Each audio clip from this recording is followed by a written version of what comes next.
Hello दोस्तों, स्वागत है आपका हमारी इस नई वीडियो में। आप देख रहे हैं आपका अपना यूट्यूब चैनल अप्रेंटिसशिप गाइड, जिसमें है ऑल अबाउट अप्रेंटिसशिप ट्रेनिंग। दोस्तों, इस वीडियो में अपन बात करेंगे CSIR के Indian institute of integrative medicine के द्वारा निकाली गई रिक्रूटमेंट के बारे में। जी हाँ दोस्तों, CSIR के IIIM की ओर से यहाँ पे रिक्रूटमेंट है वो निकाली गई है MTS यानी मल्टीटास्किंग स्टाफ के पदों के लिए, जिसका एप्लीकेशन फॉर्म है वो 27 अक्टूबर 2025 से भरना शुरू हो चुका है। 25 नवंबर 2025 तक एलिजिबल कैंडिडेट इसमें अपना एप्लीकेशन फॉर्म है वो सबमिट कर सकते हैं। इसका डिटेल एडवर्टीजमेंट नंबर है 05R2025 और 24/10/2025 को ये रिलीज किया गया। आप इसका हिंदी और इंग्लिश दोनों में ही इसका डिटेल एडवर्टीजमेंट वो चेक कर सकते हो।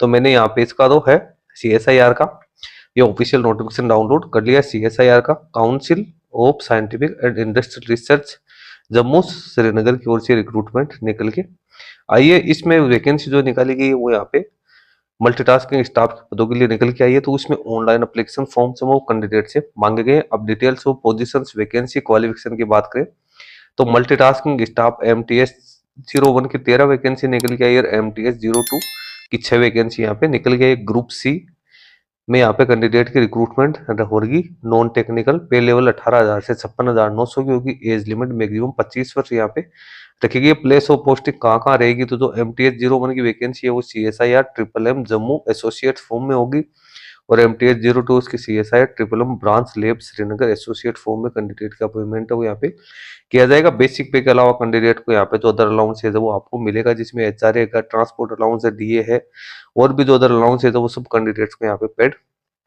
किए जाएंगे। एज रिलैक्सेशन में SC ST OBC कैंडिडेट को यहाँ पे छूट का प्रावधान किया गया, तो यहाँ पे छूट भी दी जाएगी। एसेंशियल एजुकेशन क्वालिफिकेशन की बात करें तो कैंडिडेट 10th या इसके इक्विवेलेंट पास आउट होना जरूरी है। मैट्रिक पास आउट कैंडिडेट का होना जरूरी है। डिजायरेबल क्वालिफिकेशन से तो 12th पास यहाँ पे मांगी गई है।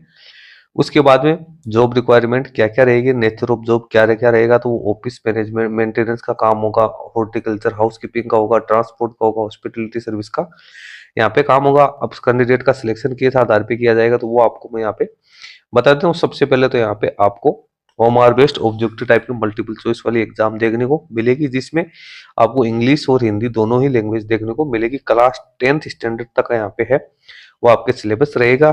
टोटल 150 क्वेश्चन होंगे। 2 घंटे का टाइम आपको अलॉट किया जाएगा, जिसमें general intelligence, quantity aptitude, general awareness, English language के बराबर 25-25 क्वेश्चन होंगे। प्रत्येक क्वेश्चन 3 नंबर का होगा और 1/4 यहाँ पे 1/3 यहाँ पे नेगेटिव मार्किंग है वो भी यहाँ पे रखेगी। इंडियन सिटीजन से वो इसमें अपना एप्लीकेशन फॉर्म है वो सबमिट कर सकते हैं। एप्लीकेशन फॉर्म भरने के लिए आपको इसकी ऑफिशियल वेबसाइट के जो एप्लीकेशन फॉर्म भरने का लिंक दिया होगा उसके माध्यम से आपको अपना एप्लीकेशन फॉर्म है वो सबमिट करना है। अब उसके बाद में नीचे एप्लीकेशन फॉर्म भरने के लिए क्या क्या डॉक्यूमेंट्स आपके पास होने जरूरी है वो दे रखा है। इसके साथ ही एप्लीकेशन फी 500 रुपए यहाँ पे है रखी गई है, जो कि आपको ऑनलाइन मोड में पेड करने हैं। SC ST कैटेगरी के कैंडिडेट्स और फिजिकल डिसेबल पर्सन कोई है, वुमेन है, एक्स सर्विसमैन है, रेगुलर CSIR एम्प्लॉई है तो उनको यहाँ से फी से एग्जम्प्टेड रखा गया है। उनको कोई फी का पेमेंट यहाँ पे नहीं करना है। सबसे पहले तो आपको स्टेप बाय स्टेप क्या प्रोसीजर रहेगी तो पेमेंट ऑफ एप्लीकेशन फी करनी है, फिर रजिस्ट्रेशन आपको करना है, फिर डॉक्यूमेंट आपको अपलोड करना है, फिर रिव्यू करना है, उसके बाद में इसको सबमिट करना है। सारे डॉक्यूमेंट्स आपको अपने एज के प्रूफ के तौर पे, अपने एकेडमिक क्वालिफिकेशंस, कम्युनिटी से जुड़े सारे डॉक्यूमेंट्स आपको यहाँ पे अटैच करने हैं। यहाँ पे कुछ एनेक्सर्स है वो दे रखे हैं जो कि कैंडिडेट्स को अपनी कम्युनिटी के हिसाब से बनाने जरूरी है। तो दोस्तों कुल मिला के यहाँ पे 10th पास आउट जो कैंडिडेट है उसके लिए ही यहाँ पे ये रिक्रूटमेंट है वो निकल के आई है। अब एप्लीकेशन फॉर्म भरने के लिए आपको जो CSIR IIM का जो रिक्रूटमेंट पोर्टल दिया हुआ इसमें आपको दिया हुआ है अप्लाई नाउ, तो इसके ऊपर आपको क्लिक करके अब 25 नवंबर 2025 तक अपना एप्लीकेशन फॉर्म है वो सबमिट कर सकते हैं। यहाँ पे आपको इंस्ट्रक्शंस दे रखे हैं रजिस्ट्रेशन के, एप्लीकेशन फी पेमेंट के और एप्लीकेशन फॉर्म फिलेंगे, तो उसी के माध्यम से आप अपना एप्लीकेशन फॉर्म सबमिट कर सकते हैं। रजिस्टर्ड कैंडिडेट है उनको रजिस्ट्रेशन ID और पासवर्ड और कैप्चा यूज करके अपना एप्लीकेशन फॉर्म सबमिट करना है, वरना आपको यहाँ पे न्यू रजिस्ट्रेशन पे करके और अपना रजिस्ट्रेशन करना है। इसमें आपको अपने पोस्ट चूज करनी है MTS 01 या 02। उसके बाद नीचे जो सारी आपकी डिटेल्स है उसको फिलअप करते हुए और आपको आगे प्रोसीड करना है। तो दोस्तों वीडियो में इतना ही। वीडियो यदि आपको अच्छा लगे तो इसको लाइक शेयर करना। कोई क्वेरी या क्वेश्चन है तो आप हमें कमेंट करके भी बता सकते हैं। धन्यवाद दोस्तों।